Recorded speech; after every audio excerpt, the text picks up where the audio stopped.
Freedom fighters, I'm coming back at you with another one. Today's video, we're going to discuss this article I was reading the other day, and it's coming from AJ's website, IW.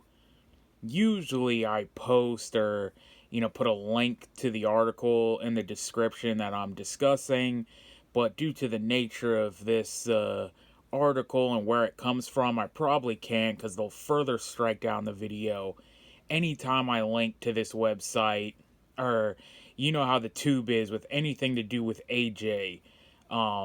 It just gets thrown into the shadow realm even further.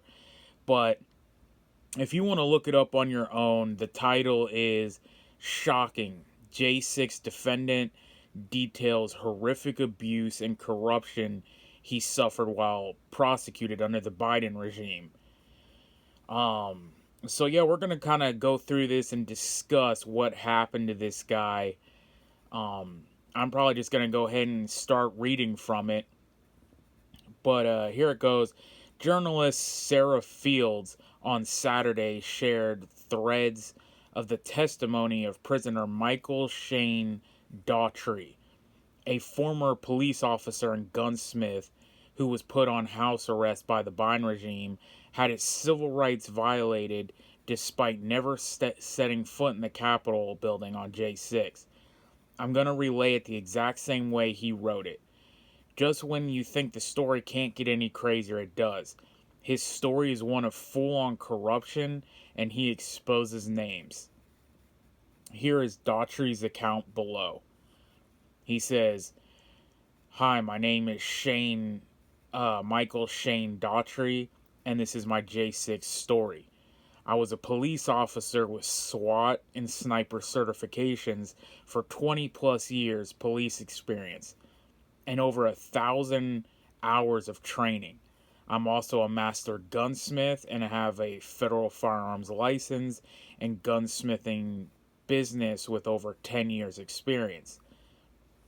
On January 6, 2021, I traveled to Washington, D.C. with my wife Tammy to watch the Trump rally. As the rally was completing, President of the United States told the crowd to go to the West Lawn and peacefully protest, which we did.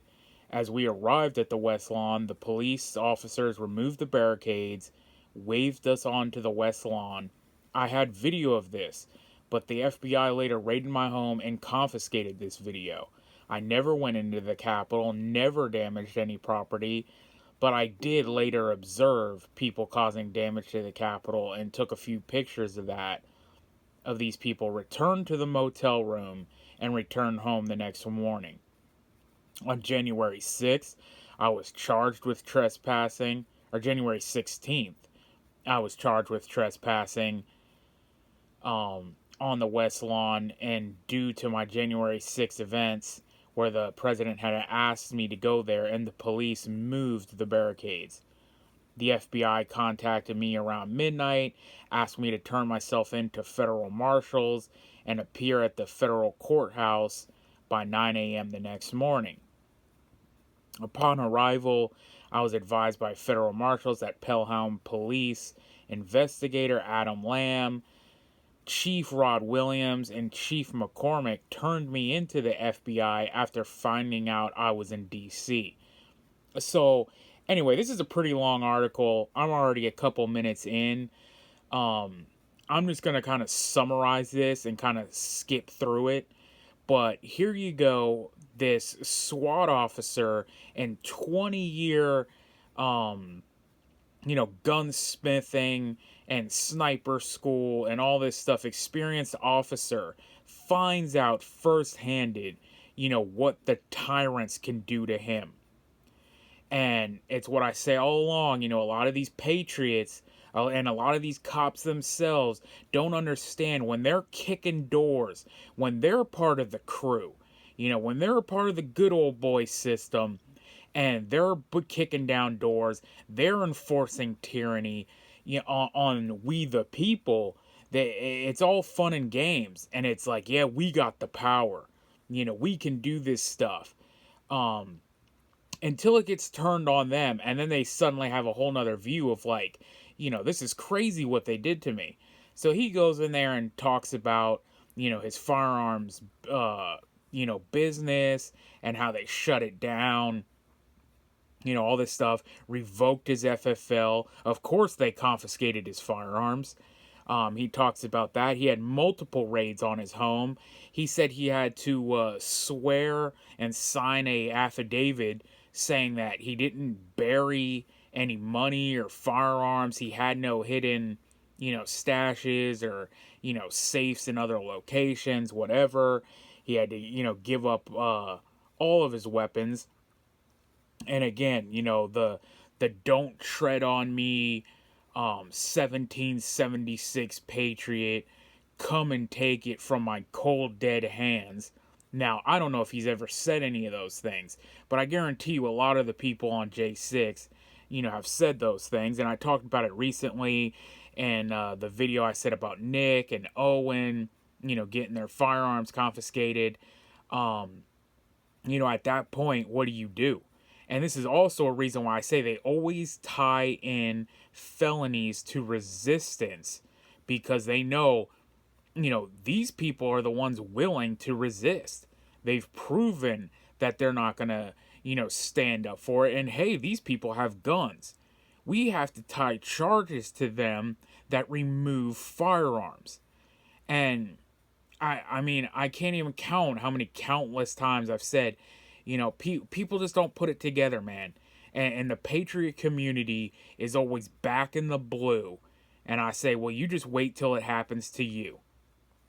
And, just recently, actually, there was another case. Look this one up. I don't have the article up in front of me, and I don't remember the guy's name.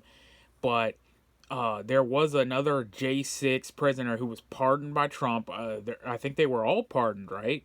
Maybe there was only a few that remained in jail, but he got raided the following day and killed because supposedly he had some firearms on him or something. And that's what I said in that previous video. I said, okay, I understand that these people have been pardoned, but are they like fully cleared of owning firearms and stuff like that now? Or do they still have this, felony record, somewhere that's going to bar it? I don't know. And also, I heard that guy wasn't the shining example, of a perfect citizen. His wife did an interview with the local news and stuff like that, who said that, he was crazy and, beat her up and had domestic violence cases. His father also said the same thing. His father actually had to shoot him one time because he was going so crazy, and I think stole an AK or something, and to stop him from going to do whatever he was going to do, he shot his son to, stop it. So, I'm not saying anything like, this guy was great and, the perfect example of a citizen, but I did, expect beforehand that, a lot of these J6 people are gonna, start packing again. And these cops are going to be like, oh no, you guys have felonies or whatnot. And it's just another case of back the blue until it happens to you. And, this guy goes through just a long list of stuff. They went through, all his drawers, all his, stuff. They said, they went through his checking accounts, his passwords, his emails, all his computers, everything. I mean, they straight up treat you like you are the terrorist. You are the enemy of this government. And I don't understand how long it took people to understand this. And especially the people who have years of service behind them, who think, oh, my military service absolves me, or, my service with the SWAT department, or my 20 years experience doing this, the government will never come after me because they realize I'm a true, loyalist, basically, with the government. No, soon as you go against the agenda, soon as you, turn your back, they're going after you. And, again, so many of these people don't understand. I can't count how many times I've had this conversation, this argument with, the so-called patriots who are back in the blue. And, you get across to them, well, Bob, why is it that you own firearms? Some of them are true just fuds. They're like, well, I go hunting and I do this. And, and I'm like, yeah, but it's not for your hunting. And some will come to the conclusion, no, it's for tyrannical government. It's for overreaching, government and to maintain freedom. And I said, well, don't you think if you ever resist government that who's going to come for you?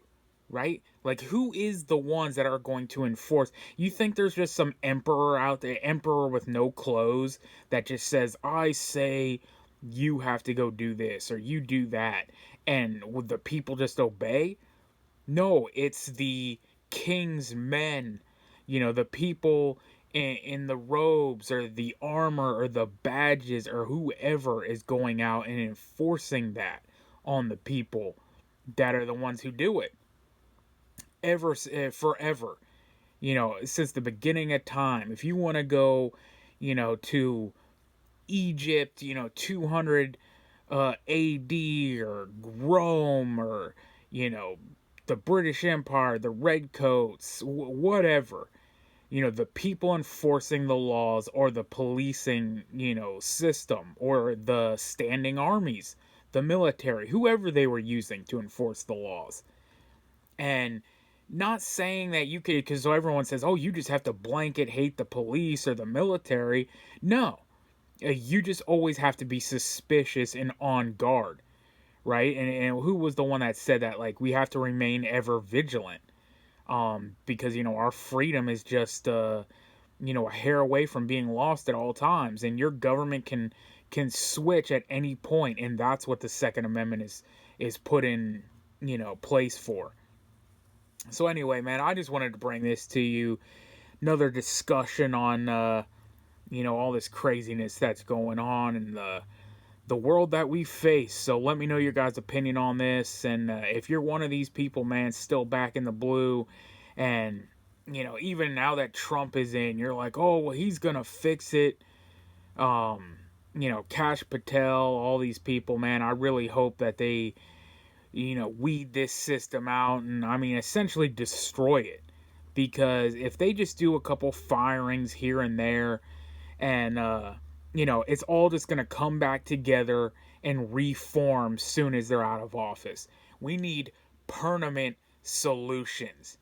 If this isn't taken care of, by the time this presidency is over, depending who gets in next time, but if another, liberal, and it's not even liberal because it's Democrat and Republican together, but like a rhino, Mitch McConnell, Mitt Romney, Bush type, McCain gets in there next time, the deep state, apparatus is just going to reform, and it's all going to come back. Same way with this whole deportation thing.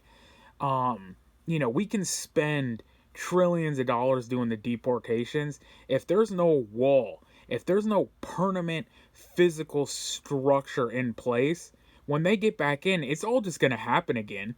You're going to see the caravans, you're going to see the hordes of people rushing in, and then the trillions of dollars we spent and all the effort to deport these people will mean nothing. And which, again, which is why I always say this is the inevitable war that's coming. The inevitable collapse. You just cannot run from it.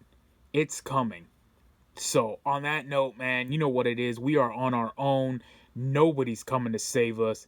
So get right with God, because only God can save you. Freedom Fighters out.